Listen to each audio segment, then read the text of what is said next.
This is Sean O'Malley, and you're watching Full-Time MMA. Don't be a bagel-biting, bagel-bitch boy, bagel-bitch back. What is going on, Full-Time family? We are live and we are back. Oh, wait. Sorry. Wrong hat. Oh, snaps. It's time to talk some MMA. It's been about 3 months since we made our last video. I tried to do a couple fight companions, but you know how that goes sometimes with the connections, and it wouldn't let me stream. So I said, you know what? I'm just going to wait. I'm going to come back with a vengeance, though. So I'm back. Of course, last couple of months, man, I had 2 jobs. I was getting my shit together, which that's a good thing because my shit's together. I mean, I got the second monitor. I've got a lot of stuff that I needed before. It's awesome, man. I just put in the 2 weeks at the second job, recently finished that, and now it's back to the motherfucking grind. We're back. We got some stuff to talk about. I'm not leaving you guys again. No, pause. We're going to talk about a few things. I got to go to work in about an hour and a half, so it's not going to be the longest stream, but like I said, I'm back. We're back at it like a jackrabbit that's a crack addict.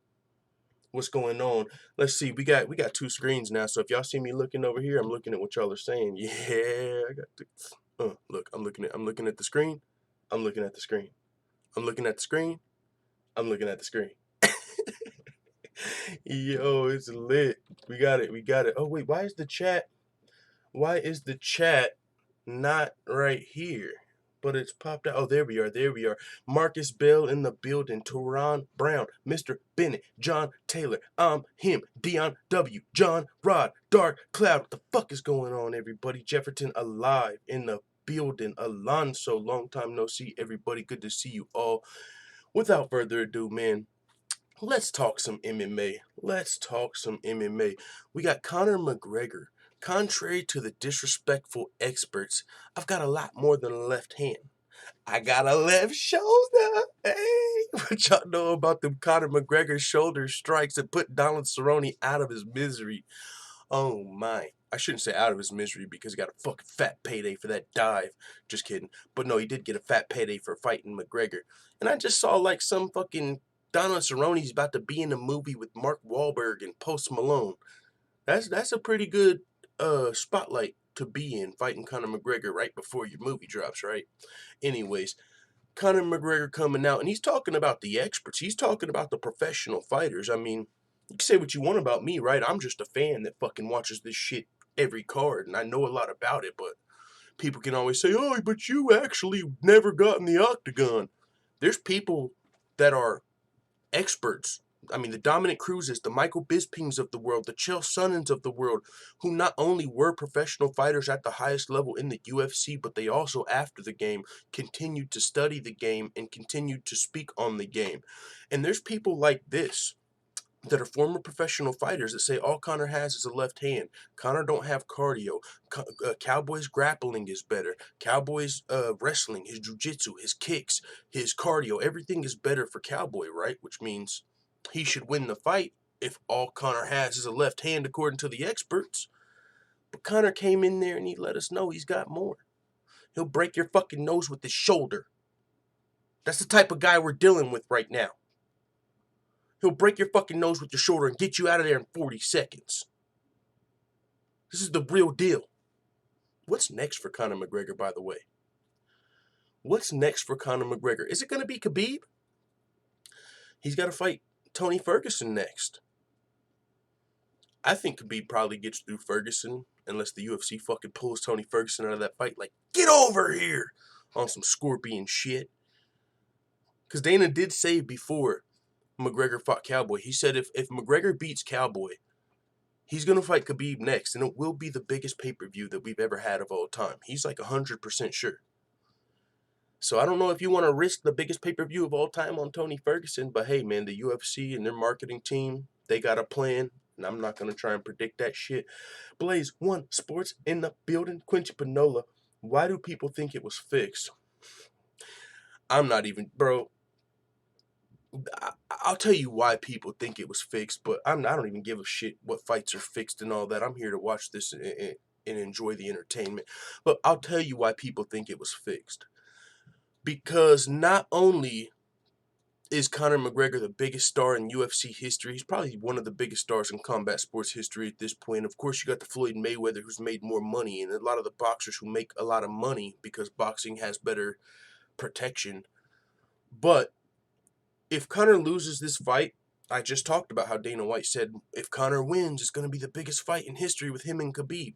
If Conor loses this fight, how does he ever get back to a title fight? How does he ever get back to fighting Khabib? I mean, how do you... I guess you could put Conor versus Nate 3, and they're both coming off some fat losses. I don't know if that's got the same appeal. People think it was fixed just for the simple fact that Conor's the UFC's biggest star and they needed him to win really, really bad. And the fact that Cowboy could have put together a way smarter game plan. I mean, we all know Conor has cardio issues. Why would you not try your best to just survive to the second and third round? I mean, if you're fighting Conor, the game plan should be make it to the second and third round where he's going to be dog shit tired. You shouldn't be, fucking getting caught off guard by something Conor's going to do in the first round if you're one of the best fighters on the planet. You can keep distance. You can try and trip him, get him on the ground. There's so many spots to potentially take advantage of Conor McGregor's game that we've all saw, including the experts. The cardio, the grappling, all of it. I mean, Khabib dropped him with the fucking punch. Cowboy's got better kicks.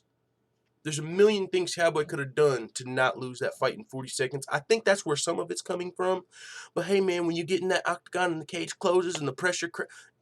who knows what the fuck's going through Cowboy's mind at that point? Who knows? I mean... But I definitely completely understand why some people think it's fake or fixed, that fight, because it's so important. But hey, man, I don't give a shit if it is or not.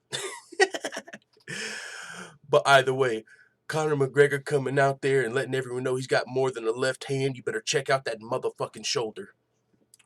But moving on from the Conor fight. Jorge Masvidal. Moving on from the Conor fight. That's fucking hilarious. I did not do that intentionally. I was like, moving on from the Conor fight. The next topic is Jorge Masvidal moving on from the Conor fight. That's pretty funny. He said I would take a lot more pleasure in dismantling Usman's face. This is spicy, dog. But we already knew Masvidal's the realest fighter in the game. Don't fucking nobody do this. Not Conor. Nobody that's ever been a big star in the UFC goes after the hardest fight they can possibly take. Shit.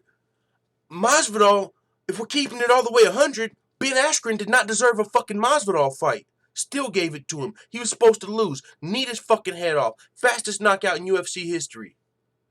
Nate Diaz versus Masvidal for the BMF. Beat the dirty shit out of Nate Diaz like anybody who's a hardcore fan should have known was going to happen.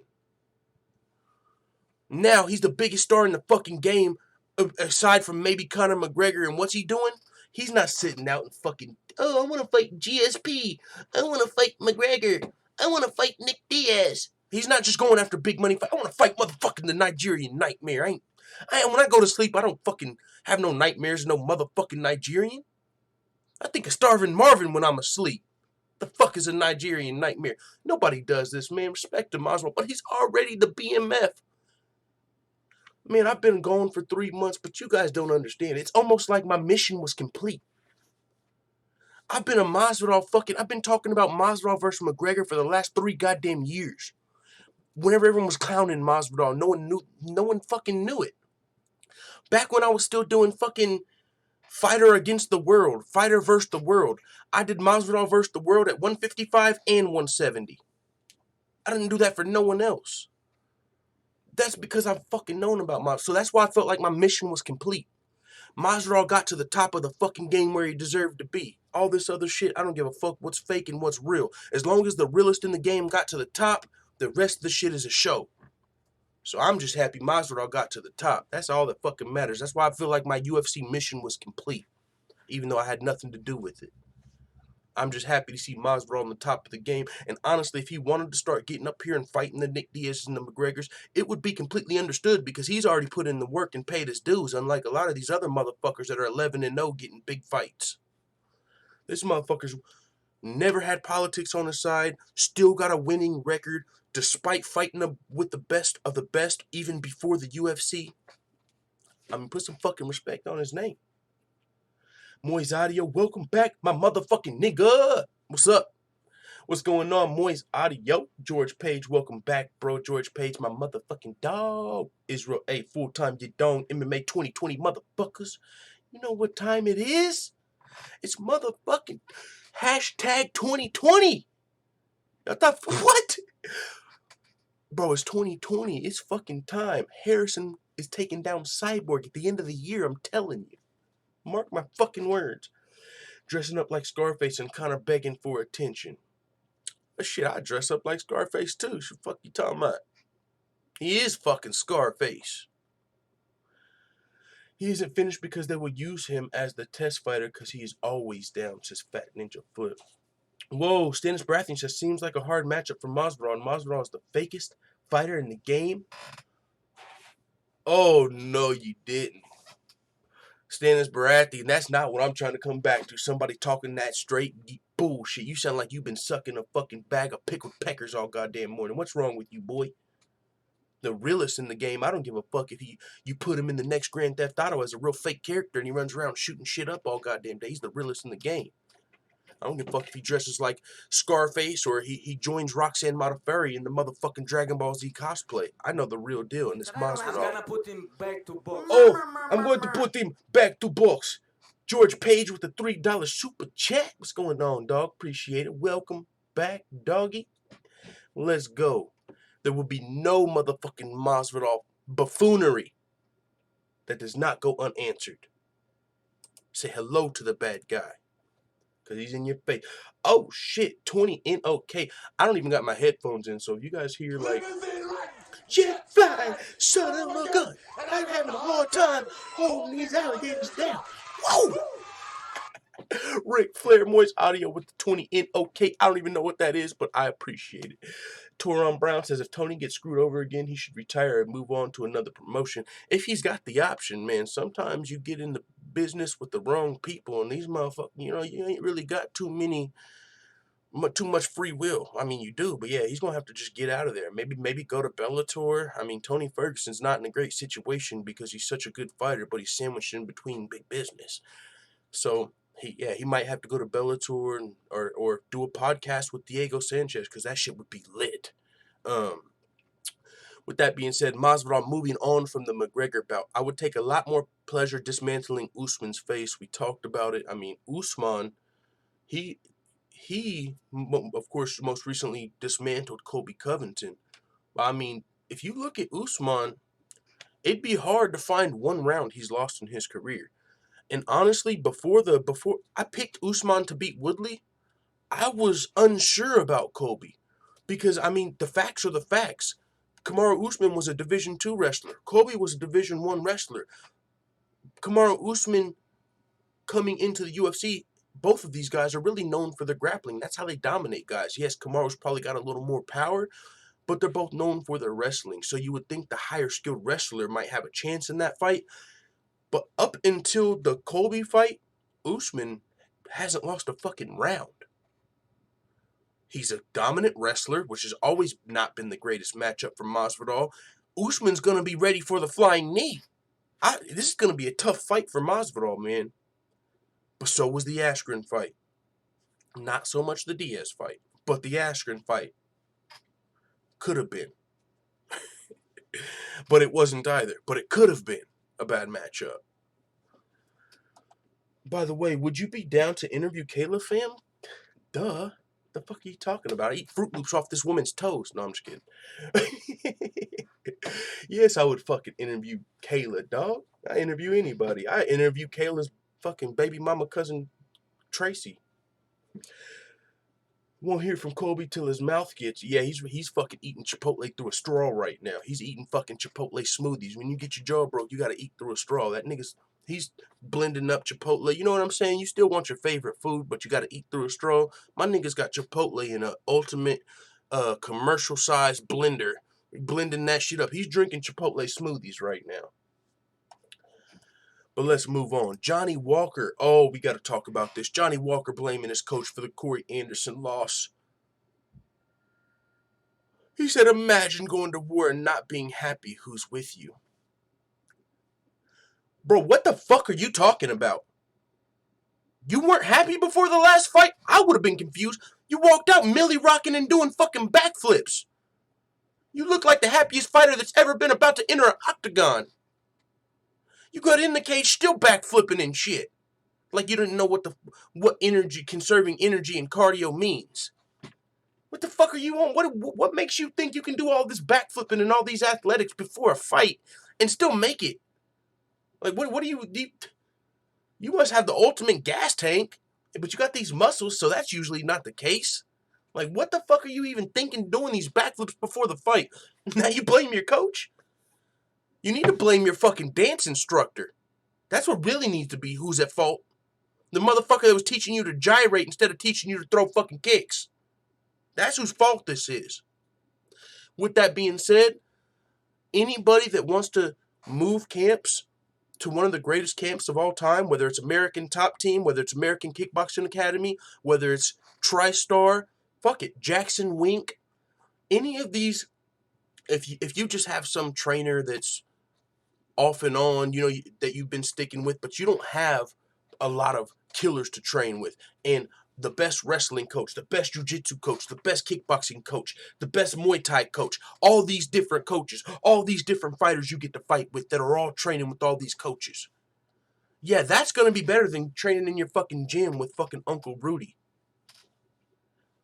So, I mean, if Johnny Walker wants to move to TriStar, which I believe is where he's going to be moving, I'm happy for him. He definitely needs to make that move. But don't blame your coach for your fucking gyrating and backflipping and getting knocked the fuck out by Corey Anderson. By the way, give some props to Corey Anderson before you throw your coach under the bus.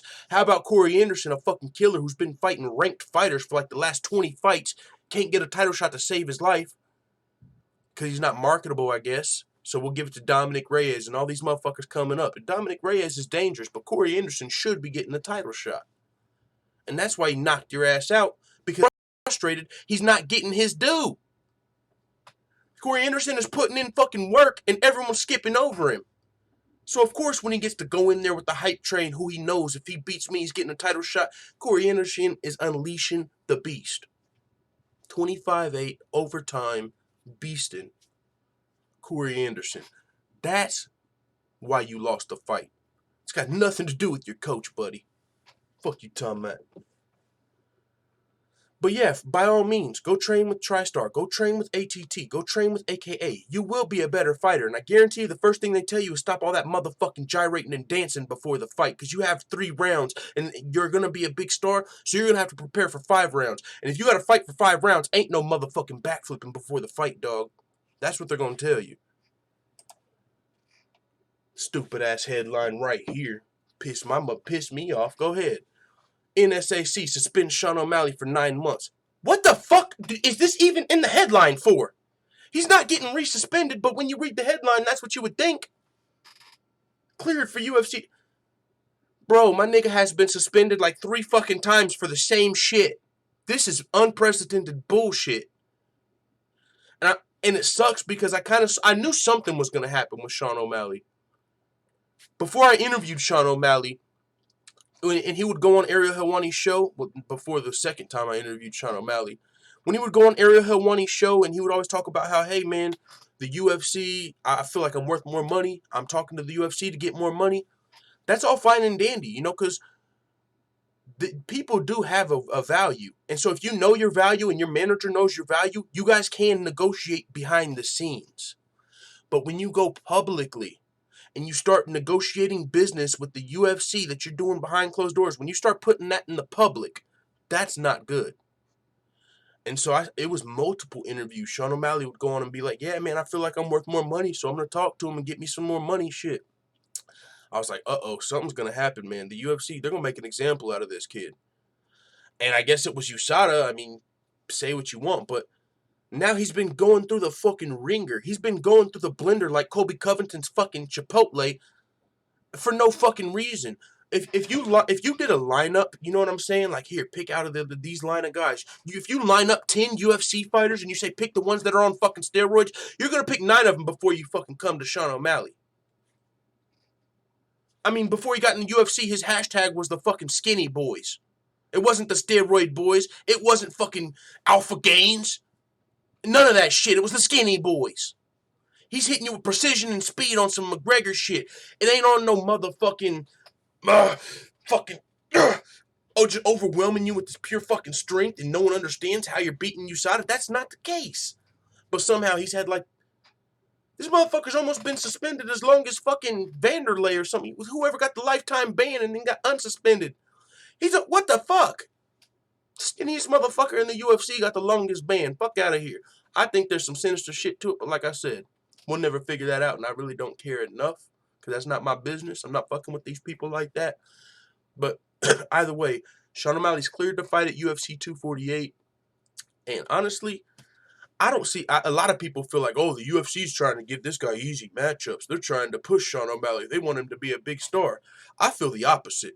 I think they're trying to get this motherfucker out of here. I think they're going to try and give him tough matchups. They're not giving this dude cans. Motherfuckers like Marlon Vera, that's not an easy fight by any stretch of the fucking means. And I'm not saying I want Sean O'Malley to get easy fights. But he's young and he needs to develop. So don't fucking throw him at 3 straight killers.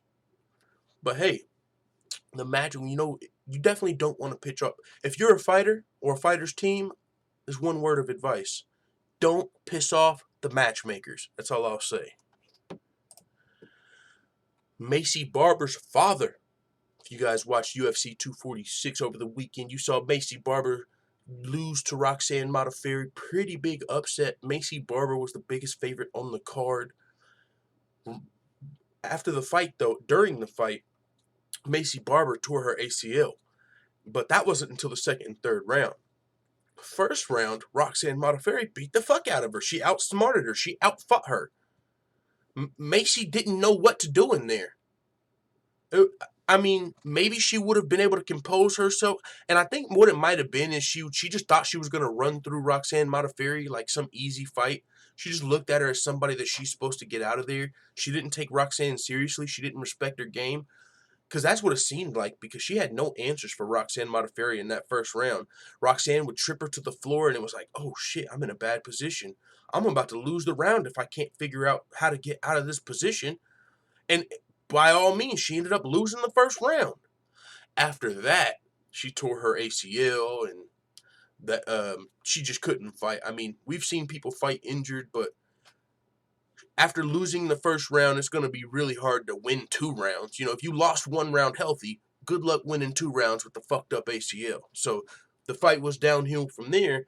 Roxanne ended up getting another big win. She already beat Anthony Shevchenko. Now she just beat Macy Barber. She's going to continue upsetting these ladies until she gets a fucking another title shot or something. We're about to see Roxanne Modafferi versus Valentina Shevchenko if she keeps this shit up. I honestly expected Macy Barber to come in here and dispatch of Roxanne, because Macy's made it clear from day one her goal is to be one of the youngest champions in UFC history. And, that works until you take a loss, because that loss loses you some of your momentum to get the title shot. If she would have beat Roxanne, Macy might have been 1 fight away from a title shot. Now she's going to be maybe 2, maybe 3. And so when you're trying to become the youngest champion in UFC history, that time is ticking. But either way, after the fight, Macy Barber's father came out and tried to discredit Roxanne Modafferi. That motherfucker must not have been watching the first round. And Roxanne Modafferi is responding. And Roxanne, I mean, you can just imagine her response. She's got to be one of the nicest fucking fighters in the game. I mean, there was one time where she had that anger translator because she just don't talk shit. She's like, hello, I am delighted to fight you. And her anger translator would be like, hey, I can't wait to fucking fight you. She had to have an anger translator. It was hilarious. And it's because Roxanne is such a nice person. And with that being said, you can imagine her response to Macy's Barber. Could you imagine Roxanne disrespecting somebody's parents? No. And this is her response to Macy's Barber trying to discredit her for the win. She said, meh, fathers are supposed to be biased and say stupid things. Mine used to say, I'm proud of you. So are you retiring yet? Not anymore, though. At least she didn't say it. I still respect Macy for being a warrior. So, it's his daughter. Of course he's going to make an excuse for her losing. At least she's not coming out making an excuse. Because if Macy were to come out and make an excuse for the fight, we might see angry Roxanne. Bitch might go Super Saiyan God mode or whatever the fuck they do in the new Dragon Ball Z. We got a couple more things to talk about before I get out of here and get ready for work, but I gotta say, man, I'm glad to be back. It's good to see you guys. George Page, Blaze One Sports, Gino fucking Thomas, Weezing 336. It's good to be back, man. Cadbury, motherfucking Hardwell Church. Dana and USADA work together to backstab fighters, says Blaze One Sports. Hey, none of the shit would surprise me, dog. None of it.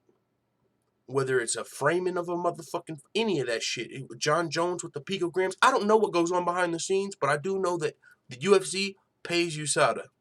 So if you piss off the UFC, anything can happen. Don't piss off the matchmakers. Don't piss off the UFC. I mean, what you gonna do? Go to Bellator. Scott Coker doesn't seem like he's as much of an asshole. I mean, go over there, I guess. Go to fucking One. They need you. Derek Brunson versus Edmund Shabazian set for UFC 248. This is going to be a good fight, boys. I've always been a fan of Derek Brunson. I mean, not like Masvidal level, but I do like and respect Derek Brunson's resume and the work he's put in. He's a fighter's fighter. He's not nitpicking and picking fights to try and build win streaks and try and stay undefeated so he can fucking do all. No, he's fighting the best of the best. Even in Strikeforce, I'll fight fucking Yoel Romero. Don't care. I'm not handpicking my fights. And guess what? When I fight Yoel Romero, the fucking Cuban Olympian wrestler, I'm taking him down 3 times to 1. I mean, this guy out-wrestled Yoel Romero back when Yoel was still in his prime. So that should tell you the type of fighter and abilities Derek Brunson has. Now, he's got knocked out. He's been winning fights and got knocked out in the 3rd round, but that happens when you're fighting dangerous fighters. That's always a possibility. So yeah, Derek Brunson's not at the title shot or nothing, but that's also another sign of politics. You know, if you don't got politics on your side, good luck getting to that title shot unless you're just fucking Tony Ferguson and the MMA gods are on your side to where you can't fucking lose. You literally have to Max Holloway. You have to go on a 11, 12, 13 fight win streak to get a title shot when you don't have a whole fucking country behind you. Or when you're not some blonde-haired, blue-eyed person that's going to bring new eyes to the sport. It's got nothing to do with race. It's got everything to do with marketability. If you're not super marketable, good luck getting pushed. And so he's just one of the guys that took the hard route. And this is no easy fight right here. Head movement! Head movement! Derek Brunson's taking on Edmund Shabazian. Edmund Tarvarian's new fucking protege. Edmund Tarvarian, Mr. Head Movement, was the laughing stock of the MMA world. He's not no more. Not with Edmund Shabazian. Because Edmund Shabazian is making Edmund Tarvarian look like a good coach. This motherfucker is young, like 21 years old, knocking out killers. Edmund Shabazian is a force to be reckoned with, one of the top prospects in this division, and his coach just so happens to be Edmund Tarvarian. So you know the head movement is on point. But no, for the reasons I just mentioned, that's why I'm so interested in this fight. I respect the fuck out of Derek Brunson, and Edmund Shabazian is a killer. So this is one of those fights where, you know, the UFC would play these guys like, oh, you guys aren't selling any tickets. But I'm telling you right now, UFC 248 just got better because of this fight. And so this is a really good fight I'm looking forward to. One more thing to talk about before we get the fuck up out of here. Paulo Costa needs to pump the brakes and slow down. Wait for Adesanya versus Romero. Paulo Costa, of course, recently coming off of, what was it, a bicep surgery, I believe? But he's already back on Instagram. You know, if you be creeping on his Instagram like me, yeah, right, fuck out of here. No, but Paulo Costa, according to Dana White, is already lifting weights and training for his fight. And Dana's like, whoa, you just had surgery. What the fuck are you doing? Or you just had surgery. Wink, wink, wink. Either way, you shouldn't be on Instagram lifting weights and training for a fight if you allegedly just had surgery. So with that being said, you need to pump the brakes, recover from your surgery, and after Adesanya versus Romero, get your fucking title shot. But you've got people hitting me up saying, hey, Paulo Costa just had a surgery. Why is he training? You're not supposed to train right after a surgery. You got some fucking marks hitting me up, worried for Paulo Costa because they bought into this shit. Let me shut up. But yeah, Romero versus Adesanya is going to happen. and Paulo Costa's on ice until then. Of course, if he was one of those fighters, he would be fighting somebody else in the meantime, but he had a surgery, so he'll just wait for the next title shot. Either way, Paulo Costa versus Adesanya is a fight we've wanted to see for a long time, even before they were mentioned with the champions. When Adesanya first got to the sport and they were both prospects, I mean, they talked shit back and forth back then. I remember Adesanya saying something about Costa having like baby T-Rex arms. They've went back and forth multiple times. I wanted to see this fight before Adesanya was the champion. So I still would like to see Paulo Costa versus Adesanya if Adesanya can get past Romero. Which, wouldn't that be so awkward?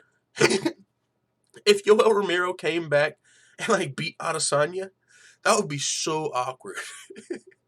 Like, we all want to see Adesanya versus Costa. Adesanya's supposed to be the next greatest thing since sliced bread. Oh, the new John Jones. He might fight John Jones.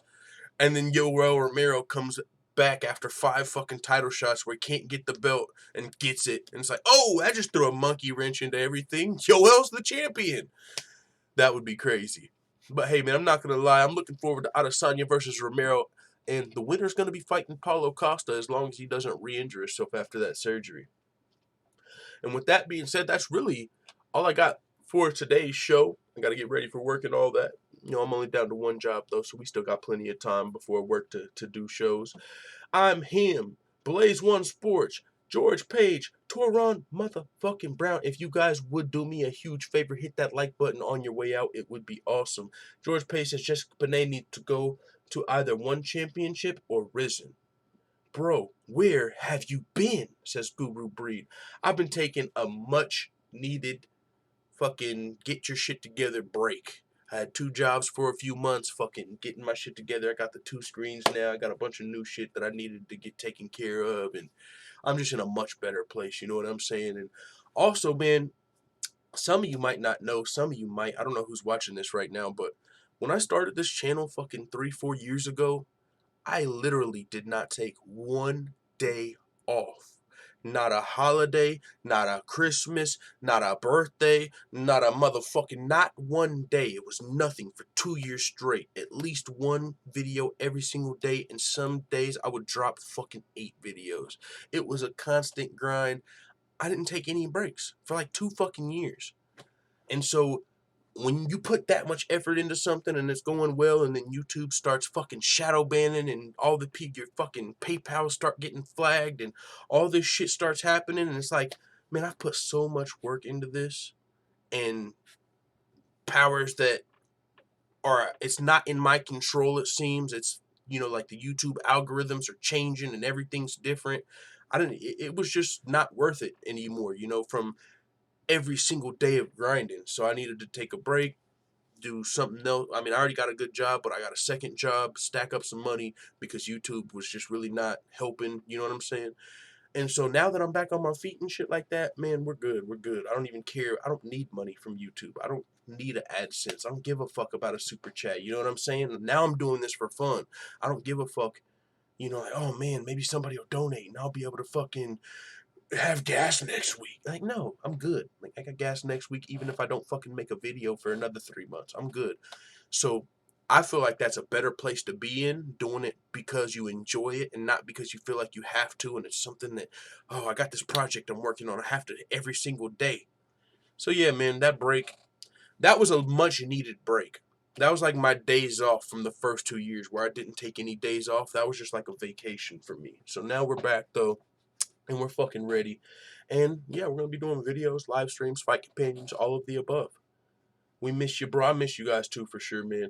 You alive? Are you back on at this time? Yeah, tomorrow morning? Yeah, I can probably do it. And I stopped smoking weed, guys. I didn't even mention that yet. I don't fucking smoke weed no more. You know how fucking productive I can be now? Come on, man. Come on, man. But with that being said, man, I fuck with you guys heavy. I'll be back tomorrow probably. There hasn't been as much news dropping low-key, though. Like, there really has not been a lot of news. Like, there's a little thing here or there. I might drop a video, but unless there's a lot of news, I probably won't do it live. But, I'm definitely back. Solution plays. John Doe in the motherfucking building. He's lame. Hey, no, it's not lame, man. It's not lame, bro. I'm just, you know what I'm saying? I might do it again in the future, but I was a degenerate, bro. I smoked way too much weed. I smoked like 8, 9, 10 fucking blunts a day. I mean, that even though just buying the cigarellos was starting to add up. You know what I'm saying? Like I was a degenerate. Like I get addicted to shit, whether it's weed or fucking YouTube or whatever the fuck it is, I'll get addicted to it. So for me, I just had to cut back because I'm smoking way too much. Here's Hold the line with no hell. If you ever see me fighting in the forest with a grizzly bear, help the bear! I'm not smoking a joint with that $5, brother, but I do appreciate the super chat. Have a great day at work. Will do. I'm him, George Page. And with that being said, it is what it is, man. Let the full-time family know what you guys think in the comments. I'm out.